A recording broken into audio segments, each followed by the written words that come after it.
How's it going, everyone? Welcome back. Today's video is reacting to female manosphere sympathizers. So first of all, what is the manosphere? Manosphere is a movement bringing attention to men's struggles in the modern world. It is highly opposed to feminism and is particularly opposed to feminism's claim that men are privileged.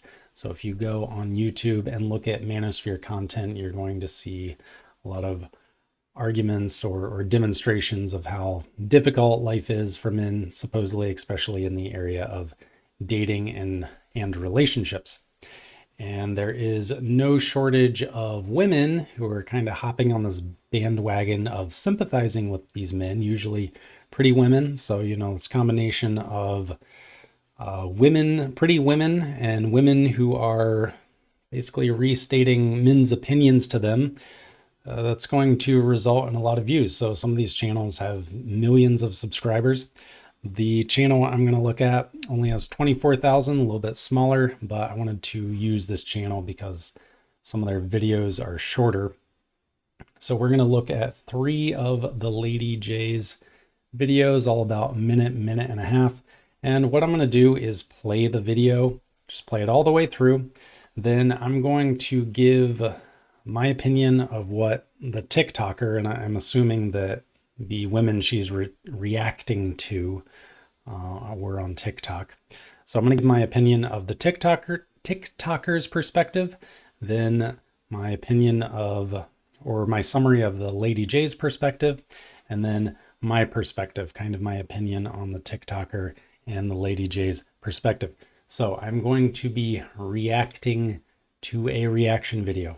Hopefully it's not too confusing. So let's get started with the first one. Can someone please tell me where the masculine men are out there? I suppose that depends on what one's definition of masculine is. However, they happen to be everywhere, but a lot of them are hiding. Seems like there's more men nowadays that want to be the woman in the relationship. Let's hear this one out. What happened to the chivalrous man? They're far and few between. Modern feminism happened, convincing men that they suffered from toxic masculinity and that women can do everything on their own, so they don't need men to act in a chivalrous manner. If you are them, where do we find you? They've been out there the whole time, but frankly, a lot of them are avoiding contact with a lot of women because they never know which ones are going to yell at them for holding open a door. It's not at the local Home Depot. I've seen that trend. Like, oh, go find your man at Home Depot. No, the guy that's there on a Saturday morning is there because his wife sent him there to get the shit to work on a project. Okay. Maybe I can find you at Costco in the meat market. Meat market, huh? Yeah, I'm not touching that one. But literally, what happened to the masculine men? Where do I find you? Where do women in general find you? And when did men become such little dusty boys? All right, rant over.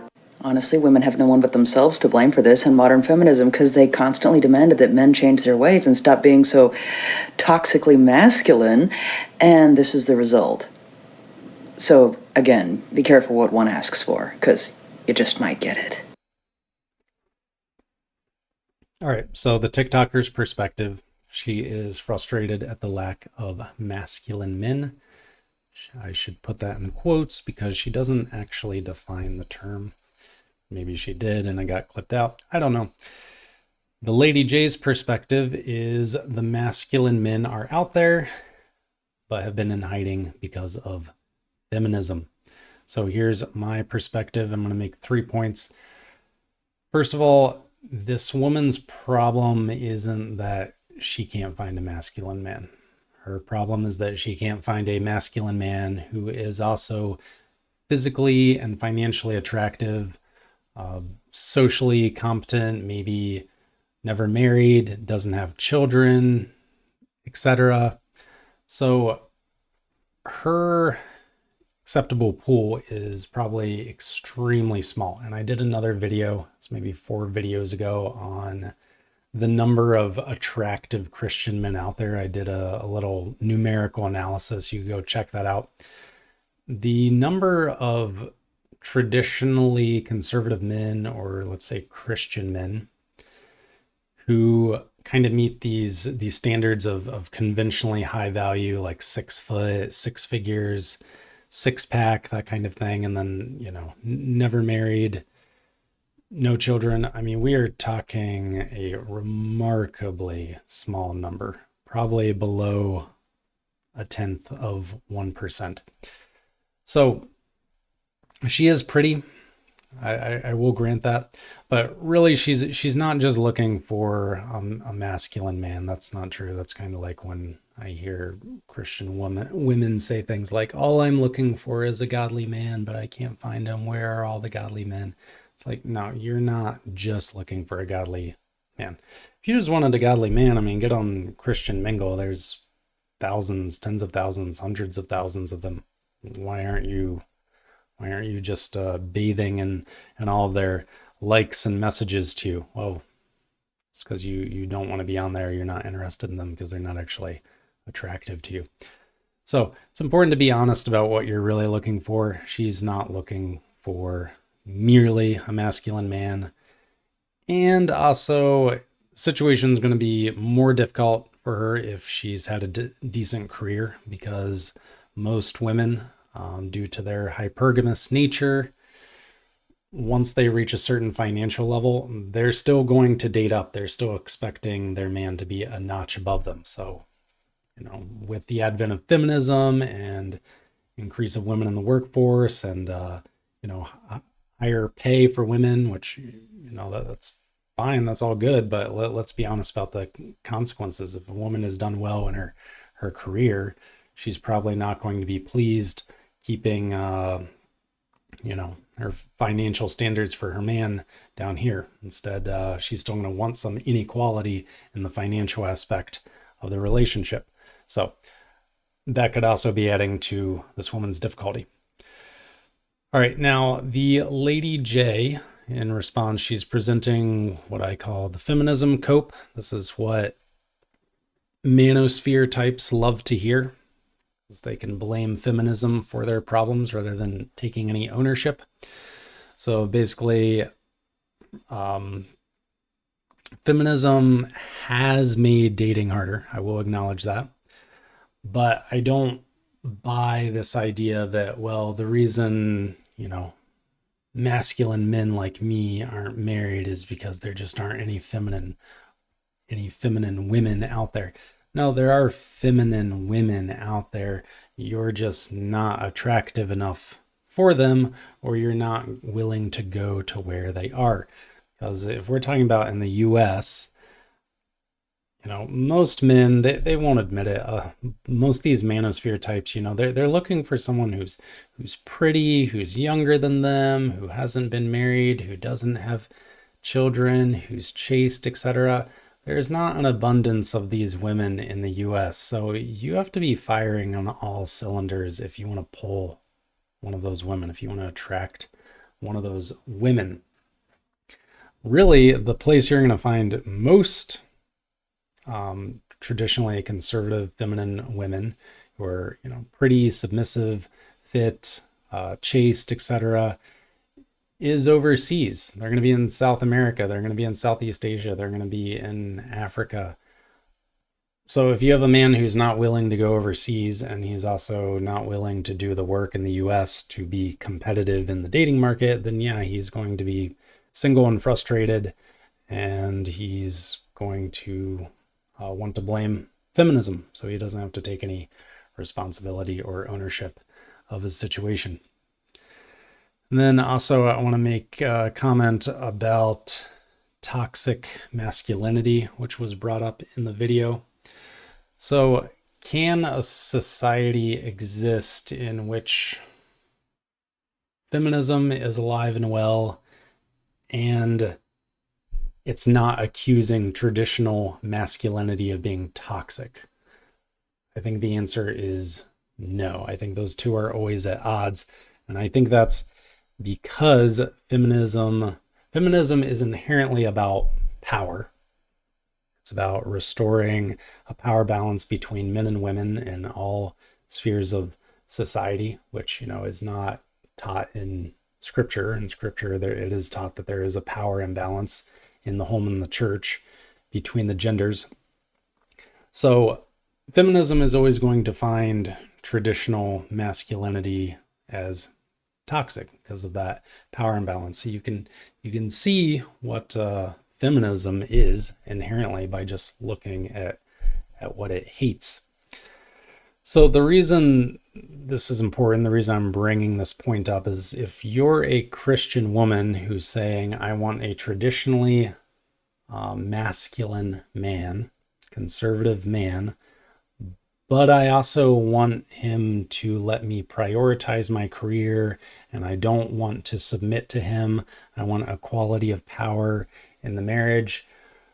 Well, you're trying to mix oil and water. Those two don't exist, can't exist together. So I will see sometimes women come into the Our Christian Dating subreddit saying that they want these things, this contradictory scenario. And what I tell them is you need to make a choice.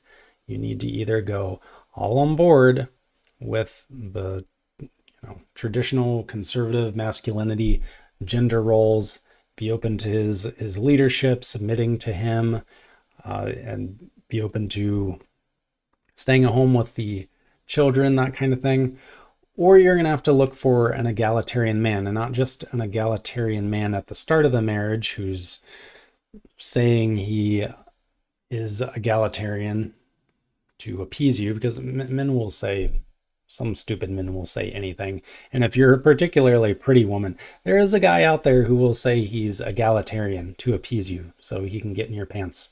Just being blunt. But deep down, maybe he's not really egalitarian. And so after a while, he's going to grow sick of that situation, and it's going to cause issues in the marriage. So it's not enough to just find a guy who says he's egalitarian or is willing to, make these egalitarian talking points. He needs to actually stay egalitarian throughout the marriage. And I have seen marriages fail because the man kind of like halfway through or something realizes, I'm tired of this. There's this inherent tension, and I would say it's natural. A feminist would say, well, it's culturally imposed or societally imposed, or it's the patriarchy, whatever. No, I would say it's natural to who we are, how God created us, that the man is going to be the leader, and eventually, that tension is going to cause problems in the marriage, maybe even cause the marriage to fail. So keep all that in mind, women. Like, you do have to make a choice whether you're going to go down the traditional path or the egalitarian path, and you have to go all in, and your husband has to go all in. All right, let's go to the next video.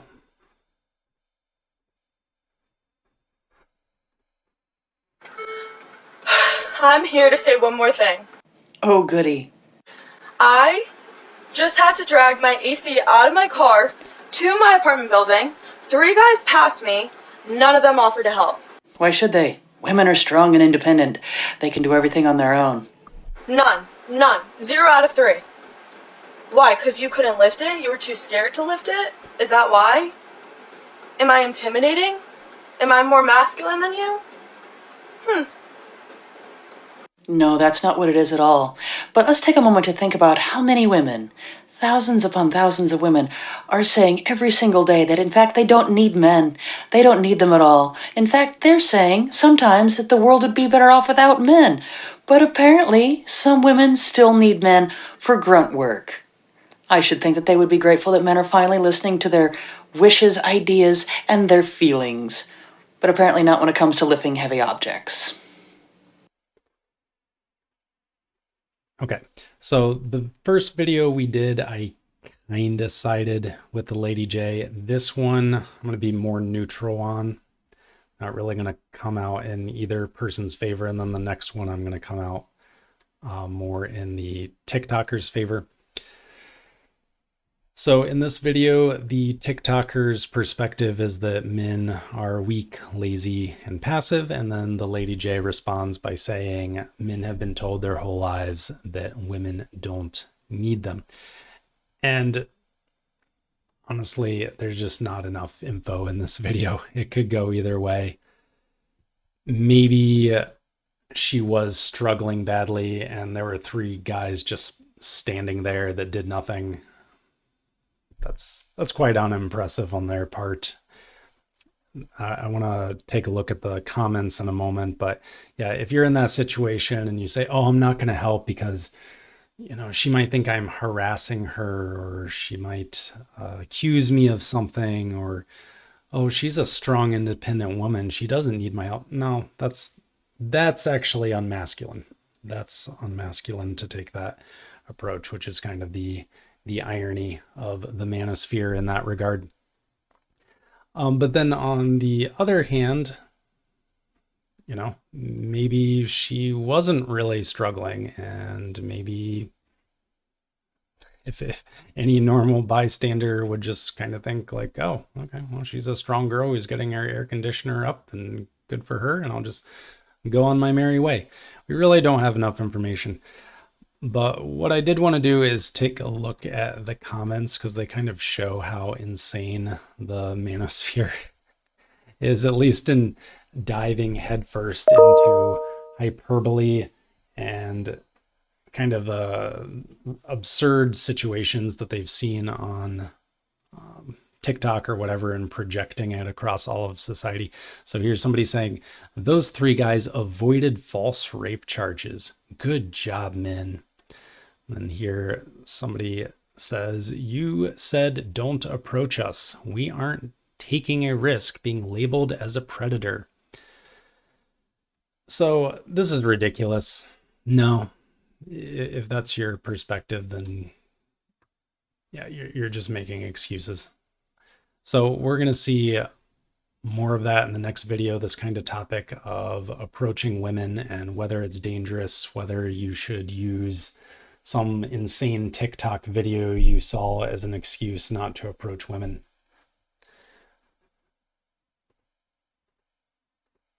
I just need to know from a men's perspective, are y'all waiting on girls to talk to you first? Like, are you waiting on a girl to ask you on a date first? I would say that by and large, a lot of men would be pleasantly surprised if a woman actually made the first move. That's crazy to me. Why? When this Point is, leave women alone. They don't want you. is the type of thing that countless men see every single day pushed on social media.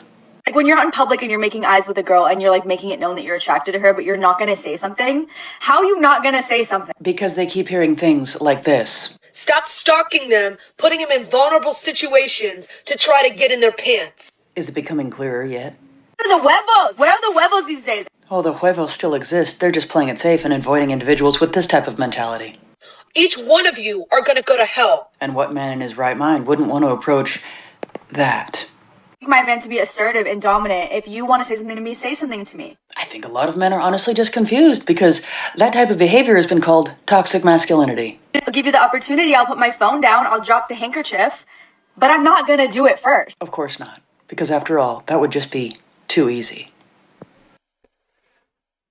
Okay, so in fairness, that one insane woman, her clips could have been taken out of context. I mean, in context, maybe she was describing a situation where it was more clear that somebody shouldn't be approached. I don't know. I'm guessing, though, she probably actually was insane. I've seen some pretty insane TikToks. The TikToker, though, their perspective is that men are passive and timid. She's frustrated that she's not getting approached. And then the Lady J says men have been told that if they approach, they'll get yelled at or charged with harassment. So I am going to side with the TikToker pretty strongly on this one. Men don't make the first move typically because they're not actually interested. So I will note that the TikToker could have been just misinterpreting the signs. These men that she thought were looking at her and making eyes at her weren't actually interested in her. But that aside, men don't make the first move generally because they are actually too timid. It has nothing to do with toxic masculinity. Most men are quite cognizant that, you know, they're not going to get charged with rape or harassment or screamed at just because they approach a woman. And, you know, guys, if you think differently, if you think, no, I might actually get charged with those things, she might scream, okay, you need to get off the internet and touch grass. I'm just going to say it. So Personally, I've approached a good number of women in my life, not a ton. I'm not one of these, I'm not a pickup artist. I'm not one of these champion approachers who has thousands of approaches under my belt. No, it's probably been less than 50 in my entire life. A lot of it too was in college and after college, maybe at work conferences or young professionals events, things like that. And then in the past year, when I was approaching women, it was basically exclusively at the gym, maybe at a Starbucks once or twice, something. But anyway, I just want to say, never once have I had a situation where a woman imploded, got scared, angry, something like that.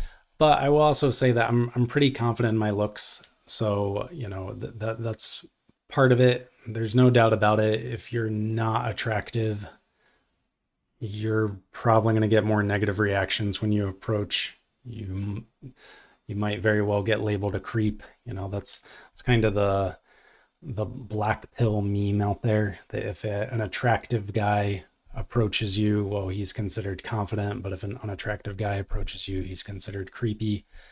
And I'm not saying that I'm incredibly attractive or something. I think I'm average looking, but I'm tall, so that helps.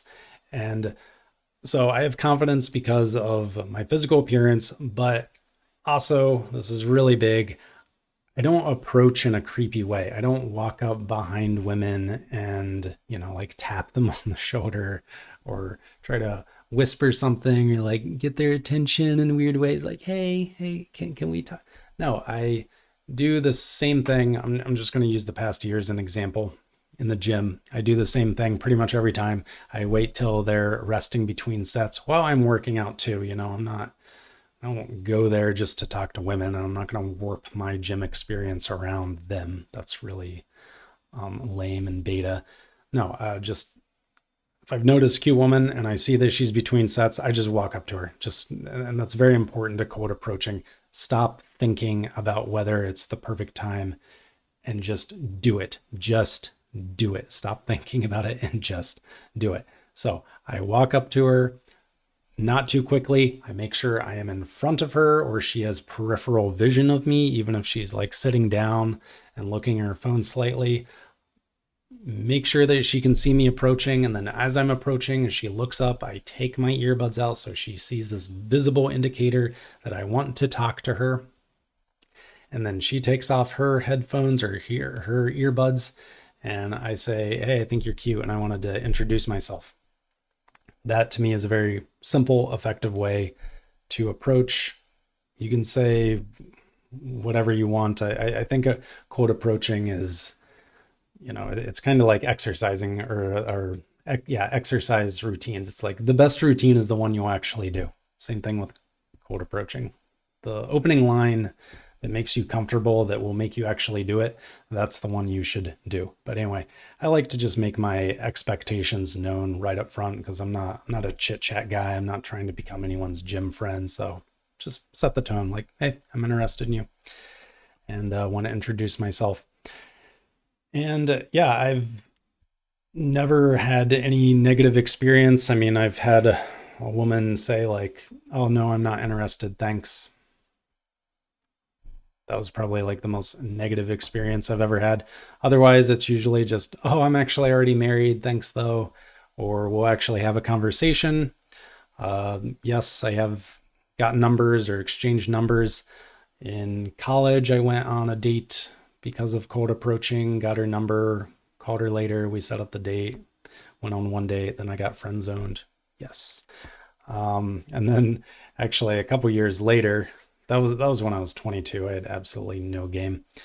Then when I was 24 or 25, I cold approached a woman at a work conference, and that woman ended up being my first actual girlfriend ever.